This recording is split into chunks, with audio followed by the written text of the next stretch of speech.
The Dan Yorke State of Mind program is brought to you in part by Lookout Rhode Island and Takeo Comfort Solutions.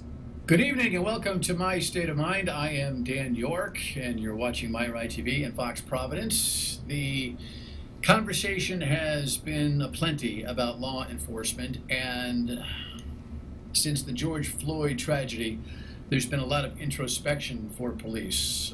Tonight, we're going to venture into the Commonwealth and talk to an innovative police chief who has established a pretty good working relationship, reportedly, with the community, with community policing.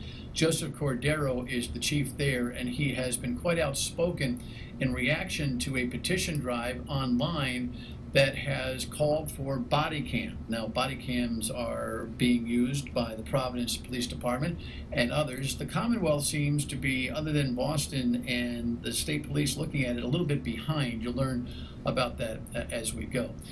To introduce the conversation, here was a package done last week by Eyewitness News. A New Bedford online petition is demanding change, and so are the 10,000 people who have signed. It would require police officers to use body-worn cameras. Police Chief Joseph Cordeiro agrees and says the idea should reach more departments. In a statement to Eyewitness News Tuesday, Cordeiro says, quote, "I am an advocate and strongly encourage legislation for the use of and implementation by every department. It should be an industry standard." In neighboring city Fall River, the police chief says he is a proponent of the idea, but issues would need to be addressed, like recording in private residences and which recordings are public record. Chief Jeffrey Cardoza saying in a statement, quote, "I would suggest that no agency implement them quickly or carelessly. I would want to ensure that it would enhance the trust between the organization and the community." New Bedford resident Shauna Pyers tells me she is going to sign the petition and is proud of her community for coming together. There's Black, white, Cape Verdean, Native Americans, all types of races signing this petition. So the fact that that's happening is really awesome. For 10,000 people to come together and agree on something is honestly crazy. It proves the point that something's wrong. I think cameras would definitely help.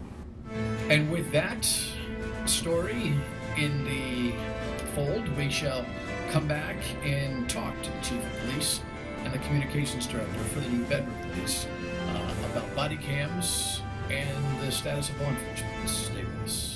Back to My State of Mind. Again, timing-wise is important for this conversation simply because we are recording our program on Wednesday afternoon and you're seeing Thursday evening, and you may see it.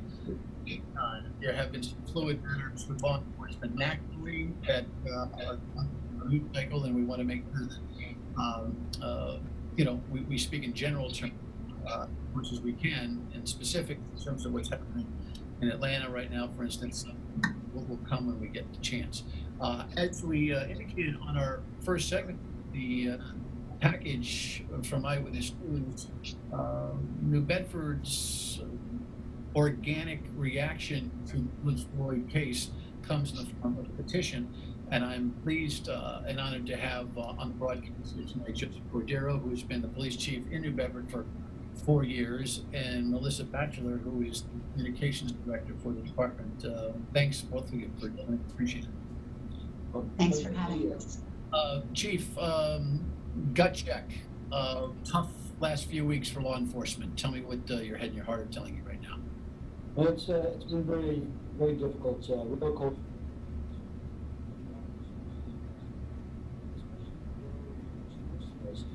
Who oppose that type of behavior that we've seen on video in Minnesota. So very difficult for police officers to see that kind of behavior, and then to see, a lot of the protesters, painting us with the same brush. And then at the same time, trying to continue to build relationships with our community and try to move forward.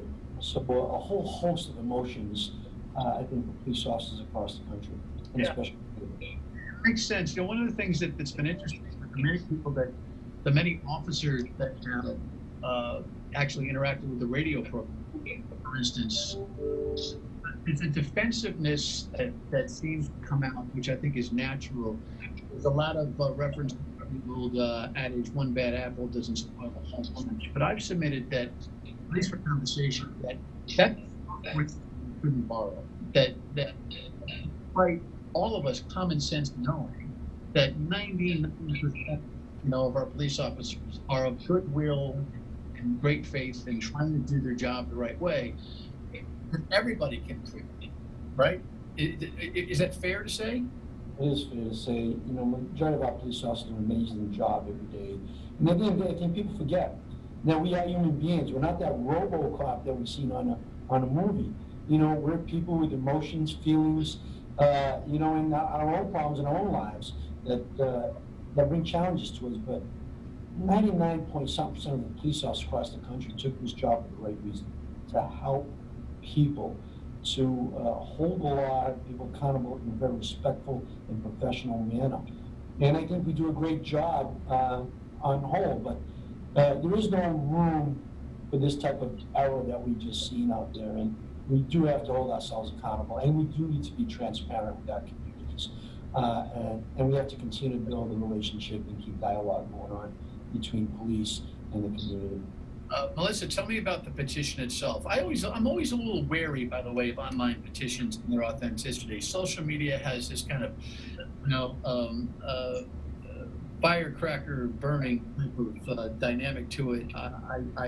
Maybe I'm just getting old. I'm an old-fashioned guy, and I think that, hey, when you sign this and join our cause, it's kind of the petition that I find is most reliable. But 10,000 people is 10,000 people. Tell me about what happened in New Bedford. So,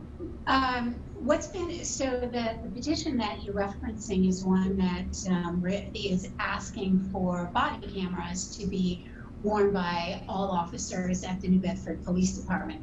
I think the most important thing to remember is that we really welcomed hearing their thoughts. We want to know what our public thinks. So I think that, hearing that 10,000 members of our community, and with online petitions, of course, it may not be members of our community, but 10,000 people somewhere took the time to say, hey, we think that body cameras are something we want. And what that provided us with the ability to do is to talk about how we perceive body cameras, in the police department and in the industry. And I think that the chief has some really good perspective on how he feels about body cameras. Yeah, okay, Chief, there's sir, to you. You support the idea? Absolutely. I think body cameras should be an industry standard across the country and certainly the Commonwealth, so that no matter where you're going in the community or what community, that it's going to ensure that you're receiving the same quality of service across the board all the time. So most police officers, I think they would welcome it. It's going to reinforce what they're doing, and those that may be more on the shady side, it's going to force them to provide better quality of service. And when you have an event that occurs in a community where use of force or anything that's questionable, we have recording, and that it'll do away with all the questions and the mystery of what really happened. Because there seems to be a distrust for the law enforcement across the country that we're telling our integrity is being questioned, really. So when you have the video, it speaks 1,000 words. There's nothing to question. Here's what happened, and then we can analyze it and then act appropriately based on the video that's provided. Yeah, it seems, depending on the situation, that it certainly is going to get you there more often than not. But, they fall off in a confrontation, they hit the ground. I mean, it's certainly not the exclusively reliable instrument to be able to establish the fact of the arrest or, a protest rally, that kind of thing. Have you researched?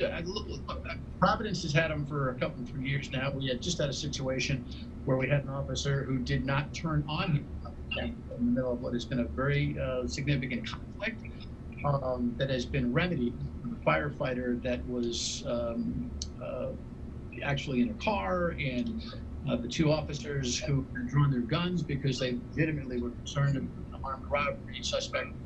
So you can have these things turn on, if you take your taser out or your firearms coming out, or you can have them on the entire time while you're on duty. It depends what kind of plan you buy from a vendor and the type of policy you're going to put in place. But I will tell you, what brings us to light for me, and sometimes we got to put ourselves in someone else's shoes. So I was watching a video the other day of a black African-American male. And he was talking about when he walks through neighborhoods, he's worried about a police officer pulling up alongside him and just questioning them for no reason at all, or harassing them. And with these cameras, I think we're going to eliminate a lot of that stuff. I really believe that. It's not the end-all, be-all, but it is definitely a step in the right direction in terms of holding our law enforcement accountable and reinforcing those that are doing a great job every day anyhow. So to your point, the technologies there are available with the right policy to ensure that the cameras are on at the right time. I think it's a great way to go. And our country, I think, is demanding it, and it should be legislated in. I think in Massachusetts, state legislators should be looking to making this law. And on a federal level, I would encourage those in Washington to be doing the same. At the end of the day, it's cheap money for us to diffuse some really bad events and to bring to light what really happened in these events. All right, well, that gives me, when we come back, we'll talk a little bit more about process in order to be able to get this done, and some other community police departments as in the city of Bedford. Keep tuned to Dan Yorke's Mind. We'll be right back. Back to my on Fox Providence and American TV. The chief of police in New Bedford, Joe Cordeiro, and Melissa Batchilder, the communications director for the city's police department, have joined me here. Chief, we left off Massachusetts needing to have legislation statewide. Well, let me ask you, does that mean you'd like the city to be off the hook to initiate this on its own? Tell me about that. It's not about putting the city off the hook, really. If we're going to have this discussion, a real discussion and a real solution, it needs to be a industry standard, just not for New Bedford. Because at the end of the day, people are not regulated just to live in the city of New Bedford. People in New Bedford, they go throughout the Commonwealth, and they should have the same service regardless of whether you go if they're in Boston or Brockton or some of the smaller towns. They should be provided with the same level of standards, and that's where the industry has to go. We have to have a level of standard that we can try to meet on a day-to-day basis. And that's the way to do it, is to legislate it in. I wonder, Melissa, if you've got a thought on that too, in terms of the Commonwealth's cooperation on this. The Fall River Police Chief, for instance, while he seems to also be bullish on the idea of body cameras, is a little bit concerned about privacy issues, when they're on, when they're off. It sounds to me like, a legislative hearing, debate on whether this stuff ought to be implemented. Any thought on that? I think for us, what's really important to hone in on again is the transparency. We really need to be transparent with our public. And as it relates to the legislature, that's an opportunity for us as well to, to share our thinking, as to why we think it's so important to have those in place. But Chief, help me. How many departments in the Commonwealth have them? Local departments been optioning in on their own? I think that Boston has it. I think that Mass State Police is just going to go that way. I believe Worcester's looking at them. I think there's only one or two in Massachusetts right now. Do you feel like the Commonwealth is behind? It seems like it is. In terms of body cameras, I think you might look at the whole northeast part of the country is behind the rest of the country in terms of body cameras. Okay. Well, we've got to do an audit on that to try to figure it out. Projection as to how long this process may take. New inertia on Beacon Hill. Tell me, either one of you. I think it depends on how important the legislators see this as a necessity. Where do they put it on their pecking order? Hopefully it's fairly quick because the community is demanding it. When you get 10,000 people coming out on social media saying we need it, and I would bet the poll across the country would be the same. I think people would want their police officers to be carrying a body camera. You look at all the events that have happened across the country involving use of force with police officers, in Florida, and all these other places. Wouldn't it be ideal to have a video recording that is clear and cut to the facts that everybody can decide very easily as to what happened within that? And we can learn from it. It should be best practice across the country. Do you have a feel about how the rank and file will accept this? Obviously, you're not operating in a vacuum. You talk to the men and women of the police department. Are they on board? Is the union on board? Because it's always something that is a little bit of a sticky wicket. So I think what you were referring about police officers, one thing that's common across the board is I don't think police officers like change too much. So I think most police officers would welcome the cameras. There might be some that are resistant to change because they're just resistant to change, period. Nothing, and maybe have some other reasons, but generally I think over time, I think police officers will recognize this tool as a benefit to the officers in terms of protecting the officers from false claims. I'll give you a quick example. Many years ago, I had someone file a complaint. I was a captain, and and then when I pulled out the recording on it, and I let that person listen to the entire recording, they were completely baffled that it was completely different from what their own recollection was. So when you can see what actually happened versus what your perception is, it can really change things. And that's on both sides, for police officers and citizens alike. So we can learn as a training tool for police officers how to do things better, individually and collectively. So it's a great tool. It also seems like you've, in New Bedford, you've done some creative stuff to enhance the relationship with the community. And when we come back, Melissa and Chief will talk to us about that. We're talking about the policing in New Bedford, the common body cameras, and in this moment where law enforcement is certainly under the spotlight. The Dan Yorke State of Mind program continues. Please stay with us. Welcome back to My State of Mind here on My TV and Fox Providence. This broadcast is recorded yesterday. We are going to be in for the better part of the summer future. We're going to be on a day-to-day basis as we still, battle COVID in the community and on the business front. The Chief of Police, Joseph Cordeiro from New Bedford, along with his communications director, Batchilder, are here. One of the things you're most proud of with the department is this police mindset that New Bedford has taken on with the chief's leadership. It's not a brand new concept, but you think what's happening there is good. Tell me why. It is. It's not a brand new concept, but it is a concept that is working here.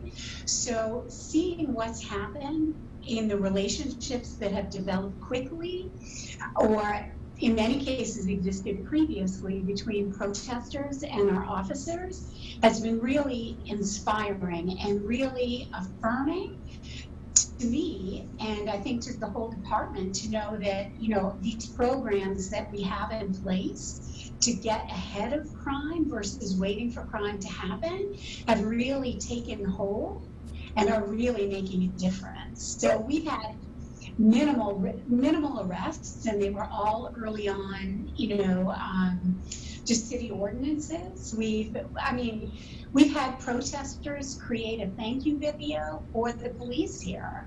So I think that really speaks to every officer in this department and the work that, she or he has done to reach out and connect with residents. Okay, so that's interesting, Chief. Has that eased a lot of this defunding police conversation that the nation has been hearing about? Clearly, even Democratic leadership across the country is trying to work its way away from defunding to reform. And reform, I think, is the more common sense approach to this. But is the tension convention that has been the nation eased a little bit by what you've established for the policing office to that point? Yeah, I believe so. Our community policing philosophy and developing a relationship with the community, so the community sees us as part of the community and we ourselves as part of the community, has made the world a difference. So we haven't heard much of that mantra here about defunding police, more about reforming and changing some systemic issues, as you've seen we talked about the body camera. We put a ton of programs over the last 4 years, but all of it relies on the philosophy of every individual officer and member of the department, civilian alike, to adopt the philosophy that we need to build a relationship with the community and understand each other, where we work as servants for the community, not the other way around, and start to realize and in that conversation identify what's important to the community and address their needs, whether it's a quality of life issue or a crime issue, and at the same time work in a partnership and collaborative to address the ongoing issues like the opioid crisis, mental health issues, homelessness, and things of that issue, and do that collectively as a partnership and not individually by ourselves as an agency. Yeah, makes sense. I only have a minute left. It's been a great conversation. What are you most concerned about, going forward here? It's been a rough ride from law enforcement, and my respect for the industry hasn't waned at all. But that doesn't mean that we can't be, objectively critical when necessary. I want more young people that want to be police officers, and we need to have some more diversity, all across the board. So, we gotta rid ourselves of this bad rap, right? So give me a short thought on where we're going. So a couple concerns is that we need the legislators to move quickly to address the systemic changes that need to be made, so we're not in this position again in 5 years. My second concern is for the officers across the country, particularly my department, that this doesn't beat them up too much and they can stay positive about the role that they have in our community. 3 is recruitment, to identify our future police officers and leader in the police departments. And then 4, more immediately in the critical moment, I'm always concerned about individuals creating a spark that can create violence and because of the peace that we're trying to work along. Both the leaders on the protester side and the police department. Keeping everybody in sync with the right mission, which is to work collectively, peacefully, civilly, and find solutions. All right, what a great wrap. Chief, it's been a pleasure. Congratulations on your good work and good luck. We'll tabs on this. This will be the last conversation. Melissa will keep tabs with you on how. And I know there's a lot of opioid outreach that you're doing, so we'll keep. Thank you so much. Appreciate the time. Thanks for having us. And so we thank Police Chief Joseph Cordeiro for visiting us here on State of Mind. We'll keep track of what's happening in New Bedford and beyond, thanks to Melissa Batchilder, the Communications Director. We'll see you on the radio tomorrow, 2 till 6, and right back here with more programs. Again, we are a day in advance recording and trying to stay on top of the news cycle. We've got a lot of opportunities for broad conversation, and thank you for tuning in for them each and every weeknight. You have a terrific evening. Good night.